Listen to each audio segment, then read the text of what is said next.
Terima kasih pemirsa masih bersama kami di Toko Kita dan kita akan lanjutkan pembincangan kita dengan Gus Menteri. Gus, sesuai dengan harapan Pak Presiden Jokowi yang akan menciptakan desa dengan digitalisasinya. Nah, untuk Kemendes sendiri, apa yang sudah dilakukan untuk menunjang digitalisasi ini? Banyak sekali yang sudah kita lakukan, Ya. baik hari ini maupun yang akan datang. Salah satunya ada di dalam rumah besar. Baik. Nah, namanya web Kemendes. Di situ banyak sekali ada berita, itu isinya berbagai peristiwa yang terkait dengan desa, baik yang dari dalam maupun dari berita-berita mainstream online, kita masukkan ke situ supaya masyarakat bisa. Ada indeks desa membangun. Kalau masyarakat ingin tahu desa saya itu pada posisi desa maju, sangat tertinggal atau tertinggal, sampai semua masyarakat mau lihat masuk di situ. Ketik nama desanya, kecamatannya, kabupaten, keluar. Karakteristik desa ada di situ, termasuk apa yang harus dilakukan oleh desa untuk menuju grid yang berikutnya. Ada dijelaskan di situ. Pusat data desa, ini semua hal yang terkait dengan penggunaan dana desa, kawasan transmigrasi, dan penerimaan dana desa ada di pusat data desa. Akademi desa, tiap hari Jumat kita ada kuliah melalui Akademi Desa, kuliah online. Pembicaranya itu dari mana? Pembicaranya dari kita sendiri, saya juga sudah pernah menyampaikan materi di situ, juga dari luar Kementerian Desa. Misalnya dari corporate, bicara tentang penguatan BUMDes. Dari corporate bicara tentang potensi ekspor hari ini yang dibutuhkan. Misalnya kemarin bicara tentang vanila, bicara tentang kopra.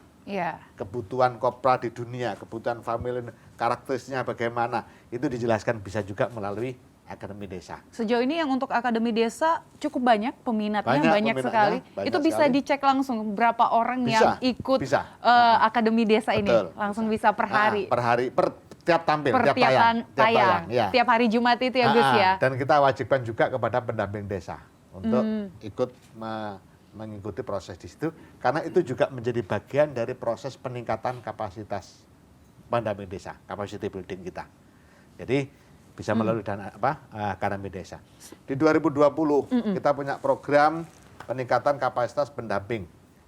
Nah, kita juga akan menggunakan itu. Jadi penyampaian materi lewat Akademi Desa 4.0.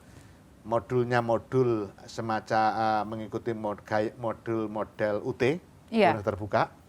Kemudian ujiannya kita pakai offline, kita datangi, kita simulasi dan seterusnya. Kita juga akan kerjasama dengan beberapa perguruan tinggi yang menangani model pembelajaran jarak jauh. Nah, ini ada di Akademi 4.0. Nah, itu kemudian ada lagi ruang desa. Ruang desa adalah satu tempat, satu ruangan di web kita untuk melayani dialog, melayani tanya jawab, melayani berbagai pertanyaan, permasalahan terkait dengan pembangunan desa, terkait dengan penggunaan dana desa, terkait dengan berbagai hal. Makanya saya katakan kepada siapapun, kalau mau tahu desa di Indonesia, sebelum panjenengan datang ke desa, datang dulu ke Kementerian Desa. Lihat dulu profilnya, lihat dulu kapasitasnya, dan dari sini kita juga bisa melihat potensi unggulan masing-masing desa. Di pertengahan 2020 kita akan mengadakan summit pertemuan antara kepala daerah, desa potensial dengan para pengusaha. Nah, ini ada potensi kopra, ini ada potensi vanila, ini ada potensi rumput laut, ini ada potensi ubur-ubur. Di daerah perbatasan kemarin saya datang, pengusaha potensi ubur-uburnya luar biasa. Kita bantu bagaimana pengolahan ubur-ubur yang bagus. Kita bantu alat untuk pengolahan ubur-ubur. Nah, kita temukan dengan pengusaha. Nah, BUMDes yang mengelola pengelolaan untuk ekspornya nanti. Pihak-pihak terkait kita minta untuk membantu proses ekspornya dan seterusnya, baik itu kebutuhan luar negeri maupun kebutuhan dalam negeri, Nah, disitulah akan terjadi percepatan juga pembangunan. Iya, jadi sekarang desa juga nggak perlu takut nih, potensinya nggak bisa digunakan, nggak bisa dimajukan, nggak perlu takut, Nah, karena sudah ada iya. dengan web ini juga Betul. bisa langsung dicari tahu, bisa betul. dilihat karakteristiknya. Dan lalu untuk pengaduan gitu Gus, kan banyak nih masyarakat yang juga ikut mengawas gitu dengan adanya dana desa itu apakah digunakan dengan baik. Nah itu dalam web ini sendiri di bagian mana? Ada di ruang desa. Di ruang desa itu ya? Ada. Di CPD ada. Banyak sekali. Pokoknya ruang itu, ruang pengaduan sendiri ada. Baik, yang mana? Nah, Gus? ini pengaduan masyarakat. Silakan buka di sini. Di situ terjadi dialog, pengaduan, jawaban, solusi terhadap permasalahan. Ini kita tampung di sini.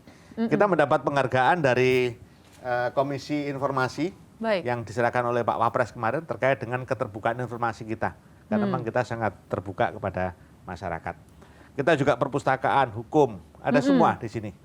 Jadi, nah, perpustakaan ini banyak ya buku-buku soal desa. Jadi masyarakat bisa yang untuk memajukan desanya bisa tinggal baca gitu tinggal ya Gus baca ya. di sini. Ada yang model online, ada yang model offline. Buku-buku kita ada ratusan tulisan tentang desa. Untuk oleh model para offline itu pihak.